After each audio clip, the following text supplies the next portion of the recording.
Hello everyone. आज हम देखेंगे केमिस्ट्री की सबसे महत्वपूर्ण चीज जिसकी शुरुआत हम करने जा रहे हैं, जिसे हम कहते हैं पीरियोडिक टेबल। सोचिए, यदि आपको अलग अलग 118 व्यक्तियों के बारे में इंफॉर्मेशन निकालने का बोले या उनकी आदतों के बारे में वो बताया गया, तो क्या आप 118 व्यक्तियों की बातों को याद रख सकते हो? नहीं ना। उसी प्रकार से जब हम 118 तत्वों की अलग अलग चीजों को देखते हैं तो हमें उसको याद रखने के लिए बहुत ही परेशानी होती है। इसीलिए मॉडर्न पीरियोडिक टेबल जो होती है उसमें हर एलिमेंट को अपनी आदतों के हिसाब से, यानी यदि किसी व्यक्ति की, मान लीजिए यदि किसी व्यक्ति की आपको सिमिलर आदत मालूम है, मान लीजिए 118 व्यक्तियों में से यदि आपको 50 व्यक्ति की भी एक सिमिलर आदत मिल रही तो आप पहचान लोगे कि ये व्यक्ति इन आदतों का आदी है। यानी ये व्यक्तियों के अंदर, इन 50 व्यक्तियों के अंदर ये आदत होती है, इन 50 व्यक्तियों के अंदर ये आदत होती है। ठीक है, तो ऐसे करके आप उन व्यक्तियों के बारे में थोड़ी थोड़ी इंफॉर्मेशन याद रख सकते हो। इसी प्रकार से एक पीरियोडिक टेबल होती है जिसमें 1 से लेकर 118 तत्वों को परमाणु यानी एटॉमिक नंबर के द्वारा सजाया गया है। इनके इंक्रीजिबल ऑर्डर यानी बढ़ते क्रम के अनुसार हर एक नंबर को रखा गया है। तो हम देखेंगे इसकी एक डेफिनेशन कि आखिर पीरियोडिक टेबल होती क्या है। So technically periodic table it is a tabular arrangement in chemical elements. ठीक है, हम यदि एटॉमिक नंबर को उनके इंक्रीजिबल यानी बढ़ते क्रम में यदि सजोते हैं तो यहां पर एक चार्ट नहीं है, बहुत सॉरी, एक क्रम में सजोते हैं तो हमारे पास में जो टेबल बन के आती है उसी को हम बोलते हैं पीरियोडिक टेबल। ठीक है, मान लीजिए यदि आप बोलो कि यह एक चार्ट है, ये चार्ट नहीं है, यानी केमिस्ट्री का मैप है। यदि आप चाहते हो कि केमिस्ट्री हमारी इजी हो, हमें समझ में आए अच्छी तरह से, तो आपको सबसे पहले बनानी होगी पीरियोडिक टेबल। और पीरियोडिक टेबल को याद रखना, हर एलिमेंट के बारे में हर जानकारी को आपको पता होनी चाहिए। ठीक है, तो हम आज देखने वाले हैं इन टॉपिकों के बारे में जो स्टार्टिंग में आपको यहाँ पे लिखे हुए हैं। पहला हमारा टॉपिक रहेगा स्ट्रक्चर के बारे में, यानी संरचना देखेंगे, आखिर पीरियोडिक टेबल कैसी है, कैसी बनी हुई है। फिर हम इसे करेंगे क्लासीफाई। ठीक है, स्ट्रक्चर, क्लासीफाई, और क्लासीफाई के बाद में हम यहां पर लिखेंगे इंपॉर्टेंट ग्रुप्स के बारे में, यानी कौन कौन से ऐसे ग्रुप है, कितने ग्रुप होते हैं वो भी देखेंगे। हमारी इस पीरियोडिक टेबल में हम 4 ग्रुपों में पढ़ते हैं, एस, पी, डी और एफ। तो इन्हीं ग्रुपों के बारे में हम देखेंगे डिटेल से, और साथ साथ हम स्टार्ट करेंगे हिस्ट्री ऑफ पीरियोडिक टेबल। यानी पहले हम ग्रुप के नाम देखेंगे, फिर हिस्ट्री ऑफ पीरियोडिक टेबल देखेंगे, और इसका फिर इंट्रोडक्शन देखेंगे। सभी वैज्ञानिक यानी जो साइंटिस्ट थे जिन्होंने पीरियोडिक टेबल पे काम किया है वो इतिहास शुरुआत से लेके लास्ट तक आपको दिखाया जाएगा। चलिए आइए, तो इस वीडियो में हम स्टार्ट करते हैं पीरियोडिक टेबल ऑफ स्ट्रक्चर। पहला हमारा टॉपिक रहेगा स्ट्रक्चर के बारे में, यानी संरचना देखेंगे, आखिर पीरियोडिक टेबल कैसी है, कैसी बनी हुई है। फिर हम इसे करेंगे क्लासीफाई। ठीक है, स्ट्रक्चर, क्लासीफाई, और क्लासीफाई के बाद में हम यहां पर लिखेंगे इंपॉर्टेंट ग्रुप्स के बारे में, यानी कौन कौन से ऐसे ग्रुप है, कितने ग्रुप होते हैं वो भी देखेंगे। हमारी इस पीरियोडिक टेबल में हम 4 ग्रुपों में पढ़ते हैं, एस, पी, डी और एफ। तो इन्हीं ग्रुपों के बारे में हम देखेंगे डिटेल से, और साथ साथ हम स्टार्ट करेंगे हिस्ट्री ऑफ पीरियोडिक टेबल। यानी पहले हम ग्रुप के नाम देखेंगे, फिर हिस्ट्री ऑफ पीरियोडिक टेबल देखेंगे, और इसका फिर इंट्रोडक्शन देखेंगे सभी वैज्ञानिक यानी जो साइंटिस्ट थे जिन्होंने पीरियोडिक टेबल पे काम किया है वो इतिहास शुरुआत से लेके लास्ट तक आपको दिखाया जाएगा। चलिए आइए तो इस वीडियो में हम स्टार्ट करते हैं इस periodic table of structure. Inorganic chemistry यानी अकार्बनिक रसायन के बारे में। अकार्बनिक रसायन की स्टार्टिंग में हम सबसे पहला हमारा पॉइंट रहेगा आवर्त सारणी यानी पीरियोडिक टेबल। हम पढ़ेंगे पीरियोडिक टेबल के बारे में, स्ट्रक्चर देखेंगे कि उसकी संरचना कैसी होती है। फिर हम देखेंगे क्लासिफिकेशन यानी तत्वों का वर्गीकरण कैसे करा, यानी कौन से तत्वों को किस साइड में रखेंगे, कौन से तत्वों को कैसे रखेंगे, कौन सा हॉरिजॉन्टल होगा, कौन से वर्टिकल में होगा, ठीक है, तो कैसे रखा गया है उनके बारे में। और कुछ इंपॉर्टेंट समूह यानी पीरियोडिक टेबल के अंदर अलग अलग समूह में रखा गया है, अलग अलग समूह में तत्वों को रखा गया है, तो उन समूहों के नाम और उनका वर्गीकरण एक एक से उन समूहों के बारे में। फिर देखेंगे हम हिस्ट्री ऑफ पीरियोडिक टेबल यानी पीरियोडिक टेबल की हिस्ट्री क्या है, पूरी हिस्ट्री को जानेंगे हम स्टार्टिंग से, यानी जन्म से लेकर मृत्यु तक का जो वर्णन होता है वही हम देखेंगे पीरियोडिक टेबल में। अभी भाई पीरियोडिक टेबल का सिर्फ जन्म हुआ है और जीवन साइकिल जो है उसका वो चल रहा है, अभी तक रुका हुआ है सिर्फ 118 एलिमेंट पे, यानी 1 से लेकर 118 एलिमेंट तक सभी बातें बता दी गई। और इन वैज्ञानिकों ने उन बातों को बताने के लिए पहले से ही भविष्यवाणी कर दी है कि भैया आने वाले तत्वों के नाम मिलते रहेंगे, साथ ही उनके परमाणु क्रमांक बता दिए, परमाणु द्रव्यमान बता दिया, यानी एटॉमिक नंबर और एटॉमिक मास दोनों की डेफिनेशन भी उन्होंने दे दी है, और उनके रिएक्शन बता दिए कि आने वाले तत्व कैसे रहेंगे, उनके अंदर कौन कौन सी चीजें मिलेगी, क्या क्या हो सकता है। तो उन और थोड़ी जो मिथ्या फैली हुई है आपस में उन चीजों के बारे में भी हम विस्तार से पढ़ेंगे टॉपिक वाइज, ठीक है। तो हम स्टार्ट करेंगे आवर्त सारणी के संरचना के बारे में कि संरचना कैसी बनी हुई है आवर्त सारणी और उसको बनाने के पीछे। तो साथ ही साथ हम यहीं पे देखेंगे संरचना वाले पार्ट को। यदि बातचीत करें पीरियोडिक टेबल की तो पीरियोडिक टेबल की संरचना कुछ इस आकृति में है, जैसे ये हमारे एज ब्लॉक दिया हुआ है,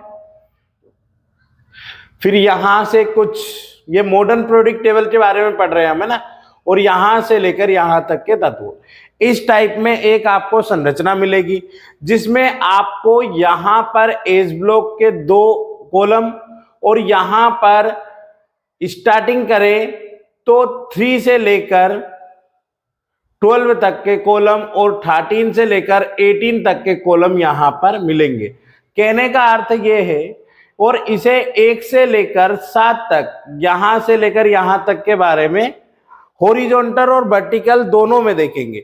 यदि हम हॉरिजॉन्टल की बातचीत करते हैं यहां पर, तो हॉरिजॉन्टल में इसे 1 से लेकर 7 पीरियड, ठीक है, तो टोटल नंबर ऑफ पीरियड की बातचीत करें तो 1 से लेकर 7 तक होता है, यानी नंबर 1 से लेकर 7 तक हमारा जो होता है वो पीरियड है, यानी हिंदी में इसे बोलते हैं आवर्त।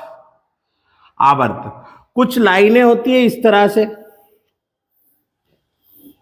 तो उनमें रखा गया है तत्व, जैसे for my example hydrogen, lithium, ऐसे तत्वों को नीचे तक रखा गया है। एस ब्लॉक की बातचीत करें तो यहां पर ये 1 पे है और ये 7, यानी हमारे पास 1 से लेकर 7 तक होते कितने होते हैं, वो 1 से लेकर 7 तक पीरियड होते हैं। और बातचीत करें तो यहां पर से 1 से लेकर 180 तक हमारे पास क्या पाया जाता है, ग्रुप, यानी 1 से लेकर 180 तक हमारी पीरियोडिक टेबल में क्या पाया जाता है, ग्रुप। नंबर ऑफ ग्रुप की बातचीत करें तो 1 से लेकर 18, यानी टोटल ग्रुप कितने हो जाएंगे, 18। और ये कैसे होते हैं, वर्टिकली होते हैं,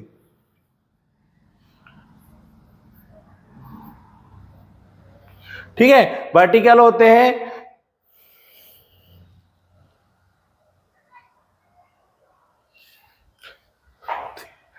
वर्टिकल होते हैं, वर्टिकल कॉलम, ठीक है। तो बातचीत करें यहां पर नंबर ऑफ पीरियड की, तो 1 से लेकर 7 यानी 7 होते हैं, और हॉरिजॉन्टल होते हैं यदि ग्रुप की बातचीत करें तो 1 से लेकर 18 यानी 18 ग्रुप होते हैं टोटल, और वर्टिकली कॉलम्स होते हैं, वर्टिकली कॉलम्स बटे हुए होते हैं। साथ ही साथ यदि हम देखें आवर्त सारणी एक चार्ट है, ये क्या है, ये पूरा एक चार्ट बनाया गया है, अलग अलग वैज्ञानिकों ने अलग अलग फंक्शन थे, पर ये वाला जो चार्ट है ये परमाणु क्रमांक के अनुसार है, परमाणु क्रमांक के अनुसार है, बोले तो एटॉमिक नंबर, ये एटॉमिक नंबर के हिसाब से अरेंज किया गया है। हॉरिजॉन्टल और वर्टिकल, वर्टिकल कुछ ऐसे होता है यदि 1 से लेके 18 तक के पीरियड में रखा गया है। अब हम देखेंगे तत्वों के वर्गीकरण के बारे में, यानी क्लासिफिकेशन के बारे में। क्लासिफाई करा तो पीरियोडिक टेबल में क्लासिफाई करने के लिए उन्होंने क्या करा कि यहां पर क्लासिफिकेशन देखेंगे हम, क्लासिफिकेशन तो वर्गीकरण की बातचीत करें तो पीरियोडिक टेबल में 4 ग्रुपों यानी 4 ग्रुप बनाए गए। पीरियोडिक टेबल के नंबर ऑफ ग्रुप की बातचीत करें तो नंबर ऑफ ब्लॉक की बातचीत करें तो 4 है। पहला होता है एस ब्लॉक, फिर अगला आता है पी ब्लॉक, फिर आता है हमारा डी ब्लॉक, और लास्ट में हमारे पास में आता है एफ ब्लॉक। यदि हम एस ब्लॉक की बातचीत करें तो ग्रुप नंबर यानी 1 यानी हर ब्लॉक में एस, पी, डी और एफ, इन सभी में जो 1 से लेकर 7 का पीरियड दिए हैं वह तो सभी आएंगे, पीरियड तो सारे आएंगे, यानी 1 से लेकर 7 तक के सारे पीरियड रहेंगे। परंतु इस ब्लॉक में सिर्फ यहां पर वर्टिकल में देखें तो कौन कौन से ग्रुप आएंगे, ग्रुप 1 और 2 इसमें शामिल होगा, ग्रुप 1 और 2 हमारे इसमें शामिल होगा। यदि पी ब्लॉक की बातचीत करें तो पी ब्लॉक जो होगा ये हमारा एस ब्लॉक कहलाता है, इसको हम पी ब्लॉक बोलते हैं। ये हमारा डी ब्लॉक होता है, और इसके नीचे और इस तरह की 2 लाइनें होती है जिसे हम एफ ब्लॉक बोलते हैं, और वो यहां से स्टार्ट होते हैं। एफ ब्लॉक की बातचीत लेंथेनाइड और एक्टेनाइड, लेंथेनाइड और एक्टेनाइड से हम एफ ब्लॉक को स्टार्ट कर देते हैं। पी ब्लॉक की बातचीत करें तो समूह 13 से लेकर 18 तक का जो ग्रुप होते हैं, यानी जो समूह है, समूह है वो रहेंगे। डी ब्लॉक की बातचीत करें तो 3 से लेकर 12 तक के जितने भी ग्रुप आएंगे वो हमारे होंगे डी ब्लॉक में। और एफ ब्लॉक की बातचीत करें तो लेंथेनाइड और एक्टेनाइड, ये 2 तत्व जो रहेंगे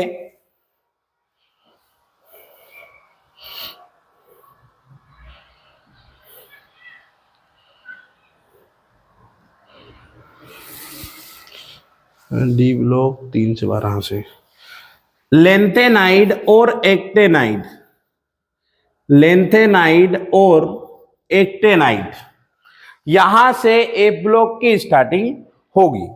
नंबर ऑफ पीरियड की बातचीत करें तो इसमें 1 से लेकर 7 तक सारे पीरियड सम्मिलित हैं। फॉर एग्जाम्पल मान लीजिए यदि 1 और 2 ग्रुप की माने तो सब में पीरियड होंगे, ठीक है। पी में भी सारे पीरियड होंगे, डी में भी लगभग सारे पीरियड होंगे। इसमें हो सकता है डी वाले में यहां पर 1 और 2 यानी 1 और 2 पीरियड अब्सेंट रहेगा, यहां पर 1 और 2 पीरियड जो है वो क्या रहेगा, अब्सेंट होगा, ठीक है। और एफ ब्लॉक की बातचीत करें तो यहां 6 और 7 में आता है ओनली, ये एफ ब्लॉक जो होगा वो 6 और 7 पीरियड में ही होगा, बाकी और सभी क्या रहेंगे, एब्सेंट रहेंगे। तो याद रखेंगे कि 1 से लेकर 5 तक सारे एब्सेंट रहते हैं, इसमें 6 और 7 रहेगा। ये हमारा क्लासीफाई हो गया पीरियोडिक टेबल के S block, P block, D block और एफ ब्लॉक के बारे में। अभी सिर्फ हमने इनके नॉर्मल स्टार्टिंग में ही देखा है पीरियोडिक टेबल के नाम में। हम इसको डिटेल से ग्रुप बाय ग्रुप एक एक करके एक एक ब्लॉक के बारे में अलग अलग चीजों के साथ अलग अलग एलिमेंट के साथ में पढ़ेंगे। फिर हम स्टार्ट करेंगे इंपॉर्टेंट ग्रुप्स, यानी ऐसे कौन कौन से ग्रुप है जो इंपॉर्टेंट होते हैं। यदि पीरियोडिक टेबल की बातचीत करें तो पीरियोडिक टेबल में सबसे पहला ग्रुप जो होता है जिसे हम बोलते हैं बेस, 4 समूह। ठीक है, बेस ग्रुप जो होते हैं वो कौन कौन से होते हैं, यानी जो hydrogen, lithium, beryllium, boron, carbon, nitrogen, oxygen, ऐसे करके ये चलेगा ग्रुप्स में। और यदि आप पीरियड में आते हैं तो हेलिना की तरफ से प्रयास फॉर एग्जाम्पल से आप याद रख सकते हो hydrogen, lithium, barium, magnesium, Siem. ठीक है, इस तरह से। तो अभी हम देखेंगे यहां पर फर्स्ट वाला जो हमारा फर्स्ट ग्रुप होता है, नंबर ऑफ ग्रुप। अगला हमारा टॉपिक रहेगा क्लासिफिकेशन का सेकेंड पार्ट। फर्स्ट में हमने ग्रुपों में बांटा था, फर्स्ट में हमने ब्लॉक में बांटा था। अब हम देखेंगे metal, non metal and metalloid में। यानी यहां पर तत्वों को क्लासिफाई करने के लिए उन्होंने पहले मेटल बनाया। मेटल यानी वह धातु जो क्या हो, चमकदार हो और बिजली की क्या हो, कुचालक हो। तो यहां हम लिख सकते हैं कि धातु की पहचान के लिए उन्होंने बोला कि धातु चमकदार और बिजली की क्या होगी, बिजली की सुचालक होगी, यानी बिजली को ट्रांसफर कर सकते हैं उनके द्वारा, सुचालक होगी। फॉर एग्जाम्पल की बातचीत करें तो सोना, चांदी और लोहा, इन सबको रखा गया हमने धातु के अंतर्गत। पहचान अलग अलग माध्यम से अलग अलग चीजों को समझा। फिर उन्होंने देखा कि सब में सिमिलरिटी है कि वो चमकदार है और बिजली की हमेशा क्या है, कुचालक है। तो इन्होंने इन 2 पॉइंट के माध्यम से धातु की पहचान को डिटोट करा। अब बाएं इनको रखने की यदि स्थान की बातचीत करें, यदि हम स्थान देखें तो इसे बाईं ओर या फिर मध्य में, ठीक है, यानी लेफ्ट साइड रखा सभी धातुओं को। ठीक है, और यहां पे लेफ्ट साइड में रखने के बाद अगला आता है नॉन मेटल, आधातु। आधातु क्या होती है, वह चीजें जो बिजली की सुचालक होगी, कुचालक होगी। ठीक है, क्या होगी, कुचालक होगी और गैसीय रूप, यानी यह इनमें पहचान के लिए उन्होंने यूज करा कि यह गैस है और भंगुर ठोस है। ठोस तो है पर कैसा है, भंगुर है। और याद रखना कि बिजली की क्या होगी, कुचालक होगी, ये कुचालक है। इसमें कुछ ऐसे अपवाद भी है जिनको हम आगे और डिटेल से देखेंगे, जो कि एक एक्शन का काम करते हैं कि इसमें यह होने को भंगुर है परंतु यह सुचालक है। ऐसी चीजें बहुत सारी हो सकती है। यदि हम देखें आधातुओं के बारे में तो ऑक्सीजन, ठीक है, और नाइट्रोजन, कार्बन, ऐसी चीजें, नाइट्रोजन, कार्बन। ठीक है, ये मैंने इनके लिए है सिंबल, यानी ये एक संकेत रूप है, ये सिंबल पॉइंट है। ऑक्सीजन को O से डिनोट किया जाता है, नाइट्रोजन को N से और कार्बन को C से। तो इनके बारे में भी हम आगे स्टेप बाय स्टेप देखेंगे। अब हमारा आता है मेटालॉइड। मेटालॉइड यानी उपधातु के बारे में। उपधातु क्या होती है, धातु प्लस आधातु दोनों को मिलाकर जो पदार्थ यानी जो बनता है उसे हम बोलते हैं उपधातु। ठीक है, धातु और अधातु के दोनों के गुण यदि मिले उसमें तो उसे हमने नाम दिया क्या, उपधातु। फॉर एग्जाम्पल सिलिकॉन, जर्मेनियम, ठीक है, ले सकते हैं क्या, सिलिकॉन, जर्मेनियम, ये क्या है, उपधातु है। अभी सिर्फ हम एक एक दो दो एग्जाम्पल के माध्यम से ही समझ रहे हैं। अभी सिर्फ हम इंट्रोडक्शन देख रहे हैं पीरियोडिक टेबल का, साथ ही साथ हम जब इसको डिटेल से पढ़ेंगे तो एक एक टॉपिक को उठाकर हम उनके बारे में जानेंगे। अब मैं बोल रहा था कि हमको देखना है अगला टॉपिक, सम इंपोर्टेंस ग्रुप्स, है ना। तो इंपोर्टेंस ग्रुप की बातचीत करें, इंपोर्टेंट ग्रुप की बातचीत करें तो समूह यानी group first group number first की बातचीत करें तो ग्रुप फर्स्ट जो होता है, ग्रुप फर्स्ट में ऐसा क्या है, तो ये सभी क्या होते हैं, बेस मेटल, सभी क्षारीय धातु है। कैसी है, इसमें सभी क्षारीय, यानी इसके अंदर जो भी एलिमेंट प्रेजेंट है वो क्षारीय प्रकृति का होता है, यानी क्षारीय को दर्शाता है।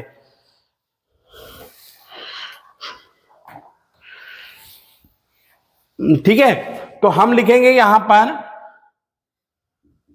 क्षार धातु या बेस मेटल्स।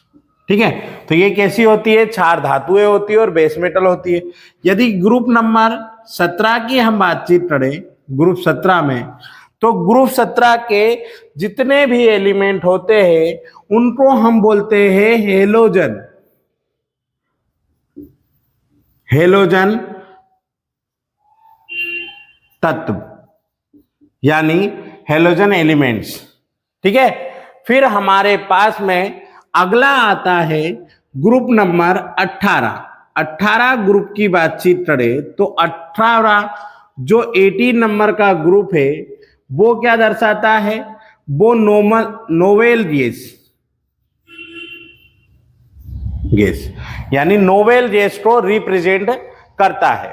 फॉर एग्जाम्पल मान लीजिए आपके पास में ग्रुप नंबर 1, 17 और 18, ये तीनों ग्रुप के बारे में एक एक चीजें आपने जान ली कि 17 वाला हेलोजन तत्व यानी हेलोजन एलिमेंट्स होते हैं। यहां पर ग्रुप की बात करें तो ग्रुप 18 के अंदर नोवेल जैसे है, जितनी भी ग्रुप 18 की है, और ये नोवेल जैसे ही है जिसने एक वैज्ञानिक के नियम को क्या कर दिया था, अलग। अष्टक नियम जानते हो आप, जिसे संगीत के 7 स्वरों, सारे गा मा पा धा नी सा, ऐसे 7 स्वरों को एक साथ अरेंज करते हैं तो पीरियोडिक टेबल की एक अलग गणना बनती है। यदि हम देखेंगे अभी हिस्ट्री ऑफ पीरियोडिक टेबल में इनके बारे में हम एक एक से पढ़ेंगे। ठीक है, तो अभी हमने देखा हेलोजन तत्वों के बारे में, नोबल गैसों के बारे में और क्षारीय धातु यानी बेस मेटल में। ठीक है, मेटेलॉइड, नॉन मेटल, मेटल। ठीक है, क्लासिफाई पूरा हुआ, इंपोर्टेंट ग्रुप्स हो गए और कुछ इंपोर्टेंट एलिमेंट्स भी है जिनके बारे में भी हम अलग अलग पढ़ेंगे। यानी अब हम बहुत ही मोस्ट इंपोर्टेंट पार्ट चालू करने वाले हैं जिसे हम बोलते हैं क्या, हिस्ट्री ऑफ पीरियोडिक टेबल। ठीक है, हिस्ट्री ऑफ पीरियोडिक टेबल को स्टार्ट करने से पहले इंट्रोडक्शन वाले पार्ट को हमने पूरी तरह से क्या कर लिया, खत्म कर लिया। अगला यदि आप चाहते हैं कि हिस्ट्री ऑफ पीरियोडिक टेबल को भी मैं